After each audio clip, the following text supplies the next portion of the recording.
Čiže opäť nastala situácia, kedy euro-dolár zakreslil čiaru dole, čiže vo formácii N3 zakreslil čiaru dole červená. Stačí ešte jeden pokles. V tomto prípade už príde, pokiaľ sa udržíme zelenou čiarou pod červenou. Táto zelená čiara, pokiaľ sa udrží pod touto červenou. Čiže keď sa dneska udržíme do 23. hodiny pod, tak je potvrdená formácia N3, pád eura započne. Takisto britská libra. Britská libra ešte stále podporuje a kreslí rast vo formácii. To už by bol 10. rast, kdežto euro zakreslilo tých 9. Ten 9. tu nie je zakreslený, tu je zakreslený hore. Tak pozrite na to euro-dolar, tak ja som hovoril o tej úrovni 1,087. Vidíte, že na tej úrovni sa strašne bojuje. Stále sme tam, pohybujeme sa, teraz sme na nejakej úrovni 1,05, ale stále v tej formácii sme sa držali tej čiary 1,087. Ja neviem inak predpovedať len vďaka tejto formácii a ešte nejakým iným formáciám, ktoré sa nedajú zverejniť. Ale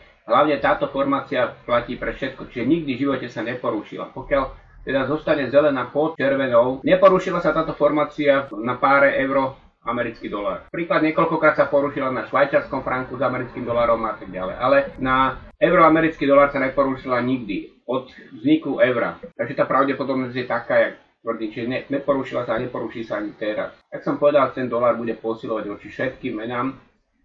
Očakával som to v 10. mesiaci, máme 11. mesiac, ale už sa tá formácia začína potvrdzovať, čiže vlastne stačí, keď dnes budeme klesať pod úroveň tejto červenej čiary, čiže zelená čiara musí klesať. Je jedno, kde je kurz, dnes nie sme v raste, ale viete, že o 9. sa otáča smer, čiže pravdepodobne o 9. sa dostaneme naspäť k úrovni tohto koridoru. Ten koridor je 1,053, rozhodujúce je, kde budeme po 12. hodine. Pokiaľ budeme po 12. hodine nad týmto koridorom, tak je veľká pravdepodobnosť, že tú formáciu tento týždeň nepotvrdíme. Že ešte ju nepotvrdíme, pretože tá formácia aj tak nie je zakreslená úplne správne, pretože ten postup musí byť prv zelená a potom biela.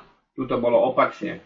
Tomu prekryženiu tu došlo, keďže sa veľmi boli tie voľby a tak ďalej, niekto sa veľmi ponáhľal, je pravdepodobné, že príde ešte potom veľká korekcia. Je otázka koľko, ako dopadne zelená, pokiaľ hovorím dostane iba milimeter pod touto čiarou, je vymalované, už euro bude padať.